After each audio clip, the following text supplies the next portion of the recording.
이 새벽 우리에게 주신 하나님 말씀은 신명기 10장 1절에서 22절까지의 말씀입니다. 신명기 10장 1절에서 22절까지의 말씀입니다.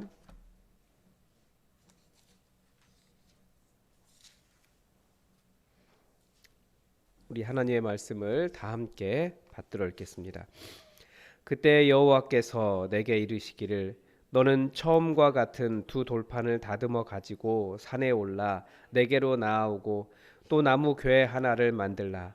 내가 깨뜨린 처음 판에 쓴 말을 내가 그 판에 쓰리니 너는 그것을 그 궤에 넣으라 하시기로 내가 조각목으로 궤를 만들고 처음 것과 같은 돌판 둘을 다듬어 손에 들고 산에 오르매 여호와께서 그 총회 날에 산 위 불 가운데에서 너희에게 이르신 십계명을 처음과 같이 그 판에 쓰시고 그것을 내게 주시기로 내가 돌이켜 산에서 내려와서 여호와께서 내게 명령하신 대로 그 판을 내가 만든 궤에 넣었더니 지금까지 있느니라. 이스라엘 자손이 브에롯 브네야간에서 길을 떠나 모세라에 이르러 아론이 거기서 죽어 장사되었고 그의 아들 엘르아살이 그를 이어 제사장의 직임을 행하였으며 또 거기를 떠나 굿고다에 이르고 굿고다를 떠나 욤바다에 이른즉 그 땅에는 시내가 많았으며 그때 여호와께서 레위 지파를 구별하여 여호와의 언약궤를 매게 하며 여호와 앞에 서서 그를 섬기며 또 여호와의 이름으로 축복하게 하셨으니 그 일은 오늘까지 이르느니라. 그러므로 레위는 그의 형제 중에 분깃이 없으며 기업이 없고 내 하나님 여호와께서 그에게 말씀하심 같이 여호와가 그의 기업이시니라. 내가 처음과 같이 40주 40야를 산에 머물렀고 그때에도 여호와께서 내 말을 들으사 너를 차마 멸하지 아니하시고 여호와께서 내게 이르시되 일어나서 백성보다 먼저 길을 떠나라. 내가 그들에게 주리라고 그들의 조상들에게 맹세한 땅에 그들이 들어가서 그것을 차지하리라 하셨느니라. 이스라엘아, 내 하나님 여호와께서 내게 요구하시는 것이 무엇이냐? 곧 내 하나님 여호와를 경외하여 그의 모든 도를 행하고 그를 사랑하며 마음을 다하고 뜻을 다하여 내 하나님 여호와를 섬기고 내가 오늘 내 행복을 위하여 내게 명하는 여호와의 명령과 규례를 지킬 것이 아니냐. 하늘과 모든 하늘의 하늘과 땅의 그 위의 만물은 본래 내 하나님 여호와께 속한 것이로되 여호와께서 오직 내 조상들을 기뻐하시고 그들을 사랑하사 그들의 후손인 너희를 만민 중에서 택하셨음이 오늘과 같으니라. 그러므로 너희는 마음의 할례를 행하고 다시는 목을 곧게 하지 말라. 너희 하나님 여호와는 신 가운데 신이시며 주 가운데 주시요 크고 능하시며 두려우신 하나님이시라. 사람을 외모로 보지 아니하시며 뇌물을 받지 아니하시고 고아와 과부를 위하여 정의를 행하시며 나그네를 사랑하여 떡과 옷을 주시나니 너희는 나그네를 사랑하라. 전에 너희도 애굽 땅에서 나그네 되었음이니라. 내 하나님 여호와를 경외하여 그를 섬기며 그를 의지하고 그의 이름으로 맹세하라. 그는 내 하나님이시요 내 눈으로 본 이같이 크고 두려운 일을 너를 위하여 행하셨느니라. 애굽에 내려간 내 조상들이 겨우 70인이었으나 이제는 내 하나님 여호와께서 너를 하늘의 별같이 많게 하셨느니라.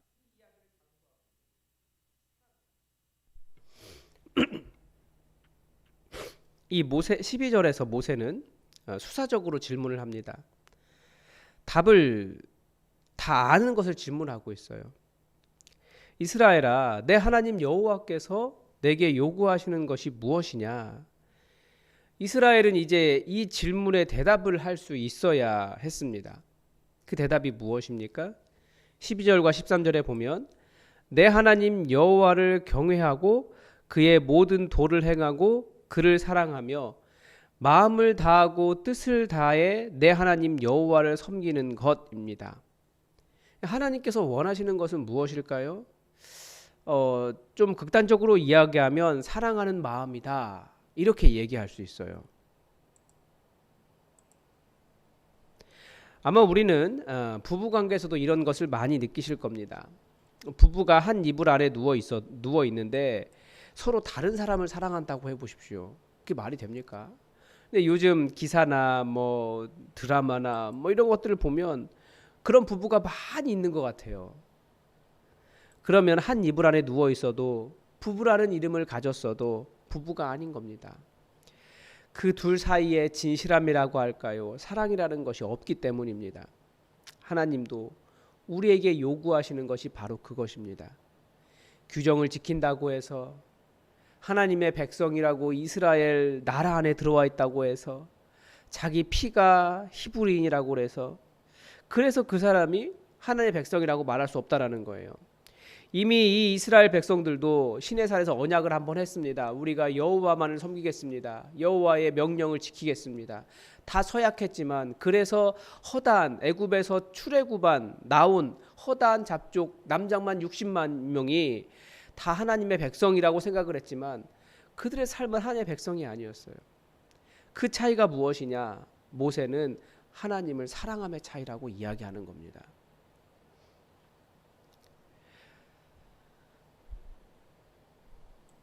이 규정을 준수하는 일에 하나님에 대한 사랑의 마음이 담겨 있기를 이 계명을 가르쳐주는 신명기 4장 이후부터 매 장마다 여호와를 사랑하라, 여호와를 사랑하라가 들어있습니다.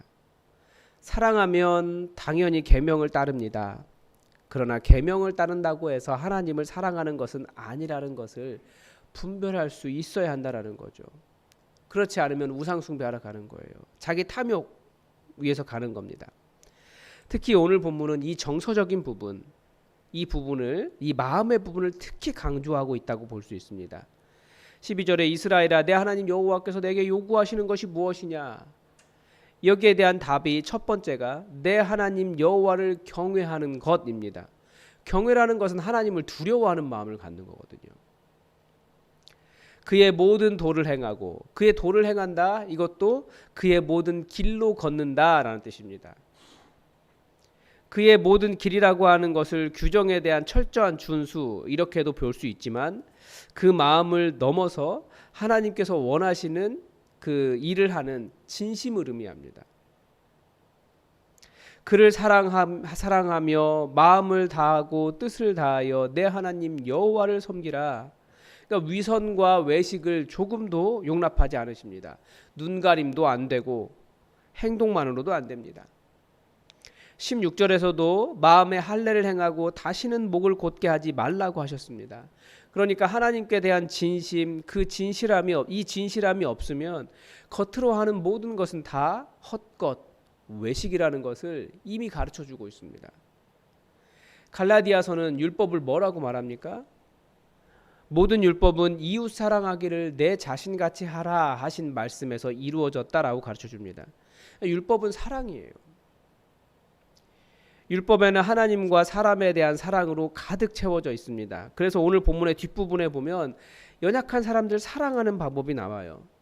그것도 규정이 아니고 하나님을 사랑하기 때문에 너희가 그렇게 사랑받지 않았느냐, 그러니까 너희도 그렇게 사랑해라 라고 하면서 가르쳐 주시는 것입니다.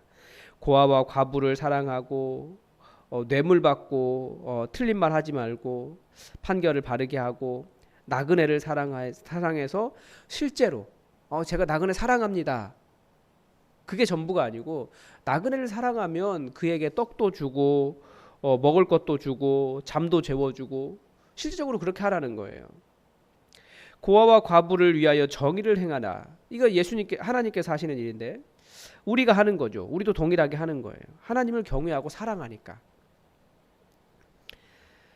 그런데 중요한 것은 이 사랑이라고 하는 것은 어떤 규정으로 담아낼 수가 없습니다. 그래서 하나님의 법을 지키는 사람이 그 마음에서 사랑을 제거하면 아무리 율법을 다 지켜도 그것은 하나님의 법을 지킨 것이 아닌 것이 되어버립니다.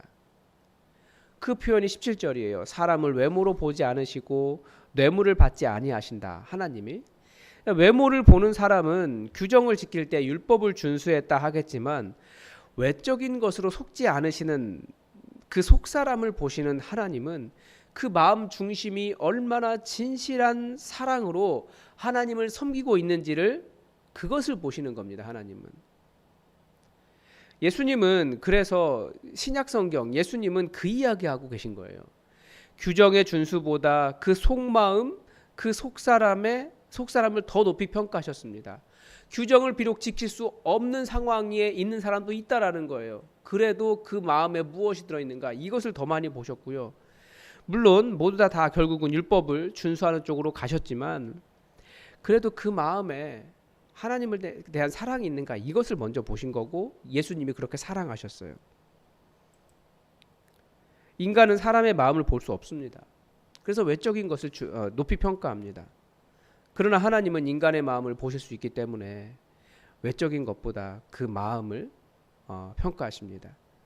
그래서 예수님은 죄인이라고 불리는 사람들의 친구가 되셨고, 왜냐하면 그들 마음 안에 들어있는 것이 무엇인지 아셨거든요.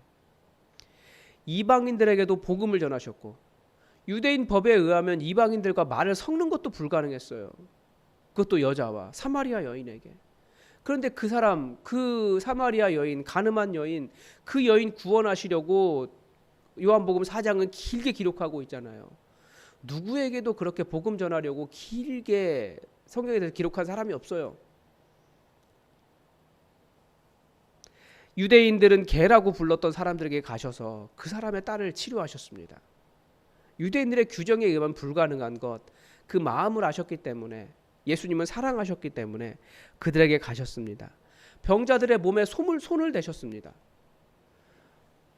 병자들은 당시에는 더러운 사람들이었기 때문에, 부정한 사람들이었기 때문에 그 사람들에게 손을 대는 것 자체가 내가 더러워지는 것이었어요. 근데 예수님은 아니다. 거룩한 것에 부정한 것이 닿으면 부정한 것이 거룩해지는 것이다. 그러면서 그 사람 고치셨습니다. 이게 사랑의 능력인 거예요.